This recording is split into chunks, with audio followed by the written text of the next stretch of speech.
और अब खबरों पर विस्तार से नजर। राहुल गांधी को युवा वोटर्स का साथ क्यों नहीं, आज चर्चा करेंगे इसी मुद्दे पर, क्योंकि राहुल गांधी निवेशकों कारोबारियों के खिलाफ मोर्चा खोले हुए हैं और आंकड़े दिखाते हैं कि इस तबके में युवाओं की संख्या तेजी से बढ़ रही है। बारी बारी से गणित समझने की कोशिश करते हैं। पहले जरा भारत में म्यूचुअल फंड अकाउंट पर नजर डालते हैं। हम ग्राफिक्स के जरिए ये आंकड़े आपके सामने ला रहे हैं। साल 2014 में भारत में म्यूचुअल फंड अकाउंट्स की संख्या 3 करोड़ थी और अब साल 2024 में ये बढ़कर 22 करोड़ हो गई है। और अब दूसरा आंकड़ा एसेट अंडर मैनेजमेंट का। साल 2014 में ये संख्या थी 10 लाख करोड़ रुपए की थी और अब साल 2024 में बढ़कर हो गई है 68 लाख करोड़ रुपए। वहीं डीमैट अकाउंट पर नजर डालें तो साल 2014 में भारत में करीब 2.3 करोड़ डीमैट अकाउंट थे और अब साल 2024 में संख्या 18 करोड़ पहुंच गई है। रिटेल इन्वेस्टर्स के स्टॉक की कीमत को भी जरा आप देख लेते हैं। साल 2014 में यह कीमत थी 5 लाख से कुछ ज्यादा, 5 लाख करोड़ से कुछ ज्यादा की थी, जो साल 2024 में 45 लाख करोड़ हो गई है। और अब सबसे अहम बात, निवेशकों की औसत उम्र। आंकड़े क्या कहते हैं इस बारे में? एनएससी में निवेशकों की औसत उम्र घटी है, यानी अब निवेश करने में युवा बहुत तेजी से बढ़ रहे हैं। मार्च 2018 में निवेशकों की औसत उम्र 38 साल थी, जो अक्टूबर साल 2024 में निवेशकों की औसत उम्र हो गई है 32 साल की। 30 से कम उम्र के निवेशकों की हिस्सेदारी की बात करें तो मार्च 2018 में आंकड़ा 22.9% था, जो अक्टूबर 2024 में बढ़कर 39.9% हो गया है। और अब वोटर्स के आंकड़ों पर भी नजर। साल 2009 से अब तक 26.4 करोड़ नए वोटर्स बढ़े हैं और अगर बीजेपी की बात करें तो पिछले 15 साल में बीजेपी में 15.75 करोड़ वोटर बढ़े हैं, जबकि कांग्रेस के सिर्फ 1.75 करोड़ वोटर ही बढ़े हैं। और मयंक मिश्रा हमारे कंसल्टिंग एडिटर इस वक्त हमारे साथ हैं। सीधे चलते हैं मयंक के पास इन आंकड़ों को समझने के लिए। अब ये जो आंकड़े मयंक सामने हैं, कैसे ये आंकड़े वोटर्स के, यंग वोटर्स के, उनकी फाइनेंशियल वेलबींग से जुड़ते हैं? यही हम लोग कई साल से इलेक्शन को एनालाइज कर रहे हैं और एक चीज जो एकदम से ऑब्वियस सा दिख रहा है वो है कांग्रेस का स्टैग्नेशन। और इतने साल की रूलिंग पार्टी का स्टैग्नेशन क्यों हुआ, इसका आंसर हम सब के पास, किसी के पास नहीं है अभी। लेकिन एक जो चौंकाने वाला आंकड़ा जो हमको दिखा, जिसके बारे में मैंने लिखा भी, वो ये है कि एक बहुत बड़ा तबका जिसको लगता है कि हमारे इंटरेस्ट को टारगेट किया जा रहा है। अब ये जैसे देखिए ना, आप कांग्रेस वाले बोले क्या कि हम कोई गड़बड़ी होती है तो उसको हाईलाइट करते हैं ताकि ठीक हो जाए। तो अब किसी कांग्रेस वाले ने, कम से कम खास करके राहुल गांधी जी की तरफ से उम्मीद की जानी चाहिए थी कि वो रिस्पॉन्सिबल स्टेटमेंट दें। वो अगर ये बोलें कि हमको रेगुलेशन को मजबूत करना है तो शेयर मार्केट को फायदा होगा और उससे शेयर मार्केट इतना बड़ा तबका में, जो आपने नंबर भी दिखाया कि 22 crore mutual fund account, 18 crore demat account, बहुत सारा डुप्लीकेशन होगा। फिर भी अगर सारे डुप्लीकेशन को हटा दें, एक आदमी के पास हो सकता है कि एक से ज्यादा म्यूचुअल फंड का अकाउंट हो, तो अगर सारे डुप्लीकेशन को हटा के भी ये नंबर कम से कम 10 से 12 करोड़ का, 15 करोड़ का आएगा। एनएससी के वेबसाइट पे दिया हुआ है कि 10 इन्वेस्टर। अब इतनी बड़ी तादाद जी, और आपने जैसे ग्राफिक्स में दिखाया है कि ये इसकी संख्या 2014 के बाद बहुत तेजी से बढ़ी। अब 2014 के बाद से अगर बढ़ी है और 2014 से ही कांग्रेस का स्टैग्नेशन शुरू हुआ है, तो कांग्रेस को और खास करके राहुल गांधी को रीथिंक करने की जरूरत है कि ये इतना बड़ा तबका जो हो रहा है वो हमारे एक्शन से नाराज तो नहीं हो रहे हैं, हमारे एक्शन से उनको नुकसान तो नहीं हो रहा है। हम सब कॉन्स्टिट्यूंसी की बात करते हैं, हम अलग अलग सोशल ग्रुप्स की बात करते हैं, लेकिन आपके एक्शन से, आपके स्टेटमेंट से कैसे प्रभावित होता है, या इसकी एनालिसिस कांग्रेस को करने की जरूरत नहीं है। खास करके राहुल गांधी के स्टेटमेंट को, राहुल गांधी को अपने स्टेटमेंट में रीथिंक करने की जरूरत नहीं है। यही मेरा सवाल था। ये मेरे हिसाब से मेरा उद्देश्य यही है कि फूड फॉर थॉट कि कांग्रेस का स्टैग्नेशन क्यों हो रहा है।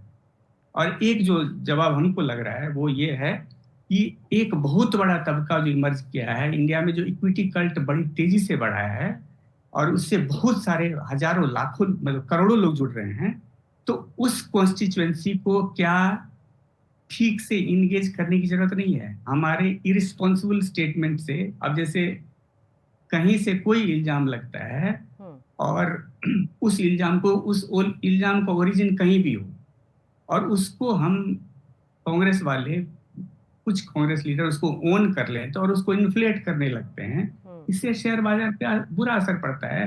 म्यूचुअल फंड इन्वेस्टर को लगता है कि मेरा पोर्टफोलियो इरोड हो रहा है, मैंने जो शेयर खरीदा है उसका वैल्यू कम हो रहा है, तो उनको बुरा लगेगा ना।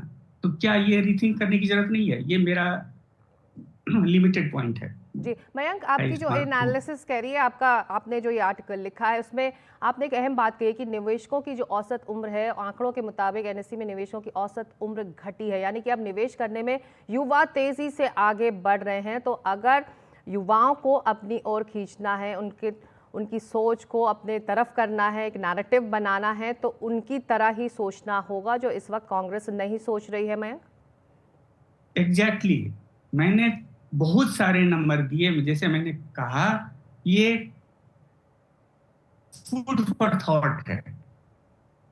सारे डॉट्स अब जो है मतलब हम लोग के नजर में सारे डॉट्स कनेक्ट हो रहे हैं कि 2014 के बाद से अनप्रेसिडेंटेड जीत बीजेपी की, कांग्रेस का अनप्रेसिडेंटेड स्टैग्नेशन, ये हमारे लिए इंडिया के इलेक्टोरल हिस्ट्री में ये सब यूनिक फेनोमेना है।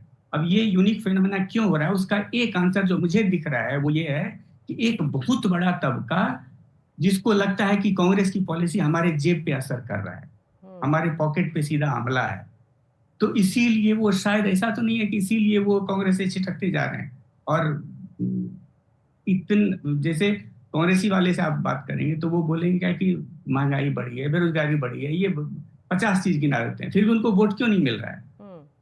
तो कुछ तो वजह है। और एक वजह हमको यही दिख रहा है कि शेयर मार्केट में युवाओं का पार्टिसिपेशन बढ़ा है, म्यूचुअल फंड में युवाओं का पार्टिसिपेशन बढ़ा है, और ये एक तो बहुत बड़ा वर्ग है और उनका बहुत बड़ा पैसा, मैंने एक नंबर यूज किया है 113 लाख करोड़। अब 113 लाख करोड़ जिस तबके का शेयर मार्केट में लगा हुआ है, वो आपसे रिस्पॉन्सिबल होने की उम्मीद तो कर ही सकता है ना। और अगर उनको लगेगा कि आपके स्टेटमेंट से हमारे वेल्थ में इरोजन हो रहा है, तो वो आपको सीरियसली लेंगे क्या? ये सब रीथिंक करने की जरूरत नहीं है। बिल्कुल। और दूसरा जो लॉजिक आपने दिया है कि पिछले 15 साल में बीजेपी के जो वोटर्स हैं वो 15.75 करोड़ तक बढ़े हैं, जबकि कांग्रेस के सिर्फ 1 करोड़ या फिर 2 करोड़ के आसपास ही वोटर बढ़े हैं। तो एक तरह से ये वोटर्स जो ऐलान होते हैं या फिर जो सरकारी ऐलान है या बीजेपी के जो बयान है उससे ज़्यादा आश्वस्त वो नज़र आते हैं, इसीलिए इस तरह का ग्राफ उसके वोटर्स का दिख रहा है, जबकि इसके ठीक उलट कांग्रेस का ग्राफ है। मयंक, हाँ, एकदम से लग रहा है कि नए वोटर हैं 2009 के बाद, जैसा आपने कहा 26 करोड़ नए वोटर आए हैं, 71 point something some crore voters थे 2009 में, जो अब 98 करोड़ हो गया है। इतने 26 करोड़ नए वोटर ऐड हुए हैं, मोस्टली युवा हैं, मोस्टली इन्वेस्टेड हैं, या तो डायरेक्ट एक्सपोजर है शेयर मार्केट में या म्यूचुअल फंड के थ्रू हैं। बहुत सारे एग्जाम्पल हम लोग जानते हैं, हम आपने देखा होगा कि 500-500 रुपया, 1000-1000 रुपया से लोग इन्वेस्ट करते हैं और सालों तक करते हैं इसी आस में कि हमको एक मोटा रकम मिलेगा, क्योंकि सेविंग्स में हमारा इंटरेस्ट क्या है, 3% इंटरेस्ट रेट मिलता है। गोल्ड, बाकी इंडिया का शेयर मार्केट इतना वाइब्रेंट रहा है कि इसने हैंडसम रिटर्न दिया है। इसीलिए, और पिछले 2-3 साल की जो सबसे बड़ी हेडलाइन है वो ये है, फाइनेंशियल फंड, ये जो शेयर मार्केट की तरफ इंडियंस के सेविंग का बड़ा हिस्सा जाना, और वही नए वोटर भी हैं।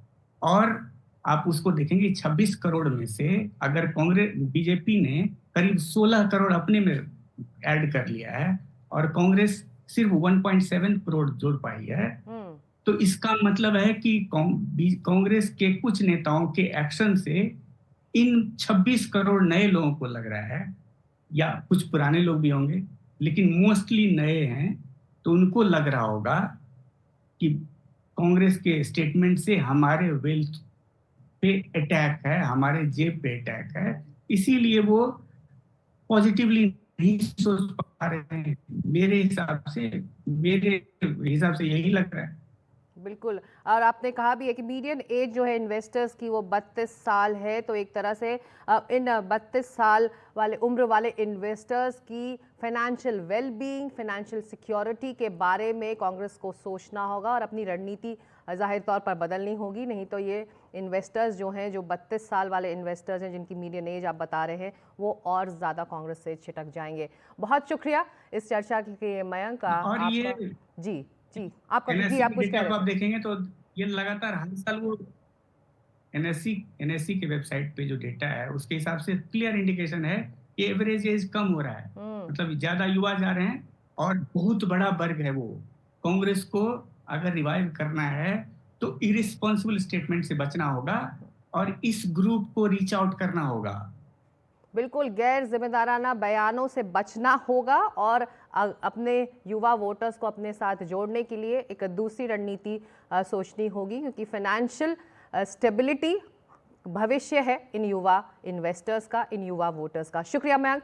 हम ले रहे हैं अब एक छोटा सा ब्रेक के बाद एनडीटीवी इंडिया में खबरें जारी रहेंगी।